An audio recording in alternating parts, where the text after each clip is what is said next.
I'm Gamer here, giving you another remembrance video.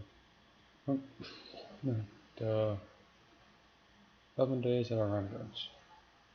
Bringing you the last part of the book, Truce.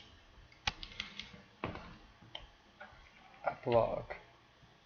A while back, when I began doing research on the First World War, I focused on the vital and heroic role played by the more than 400,000 African American soldiers in that war.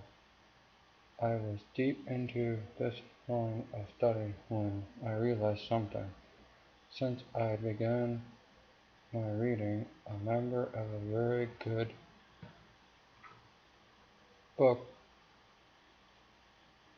on the subject had appeared for young readers, most notably Richard Dean Morris' The Harlan Hillfighters, which pride meant courage, and Michael Cooper's Hellfighters, African American soldiers in World War I. Instead of abandoning the First World War greatly, I continued to read books and articles about the conflict. At the time, this was a journey of exploration only. I gathered information about the soldiers and what life at the front lines was like. I learned about the weapons used and the horrible wounds they inflicted.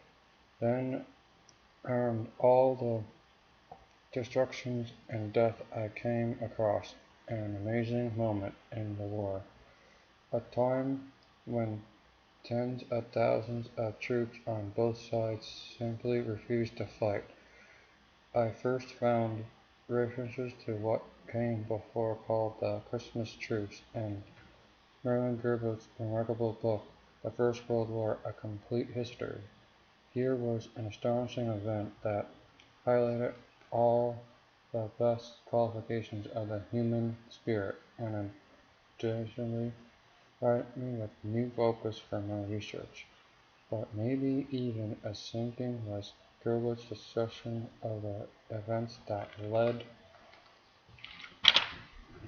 up to the conflict, the unfairly tense atmosphere in Europe that existed to early years of the 20th century, and which seemed like a blind race to war, followed the assassination of Francis Ferdinand.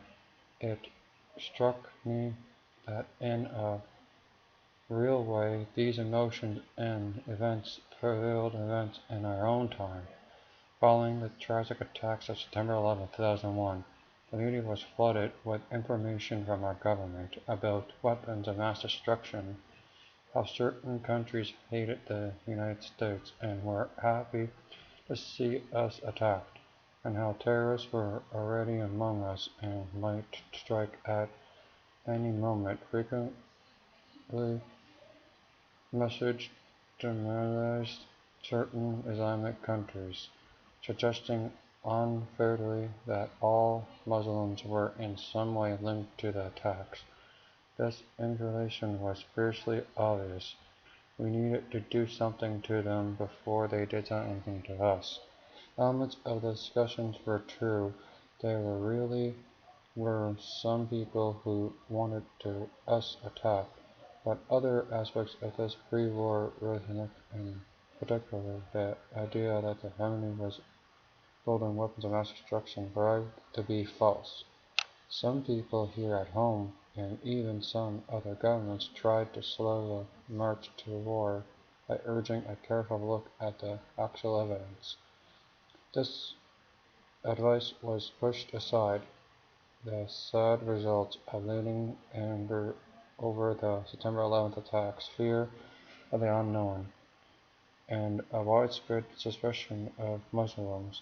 The war in Iraq was launched with a real sense that it would be short and decisive, and that's we would soon be safe from our enemies, but as in World War I, the nation opposition soon collided head-on with really shortly after hostile began. Our president declared an end to major combat operations while standing underneath a mission accomplished banner. It was only then that the real war began, a very brutal hit-and-run mission that lasted many years, claiming the lives of thousands of American soldiers. More than 150,000 Iraqi civilians and devastated our country's economy and friends. It is always risky to compare one war to another. The issues, cultures, and pressures are usually quite different, and some wars are justified, such as the Second World War against Hitler and his allies, where others are not. But there is no reason why lessons can't be drawn from history.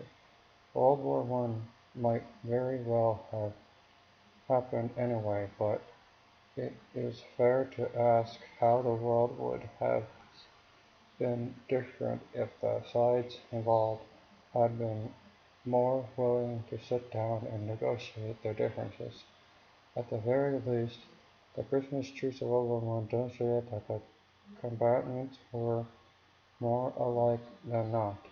It may have been a small step towards peace on earth, a tiny bit of light in a vast and threatening darkness, but it offered resistance, hope, and a kinder human spirit could prevail in the horrible brutality of war.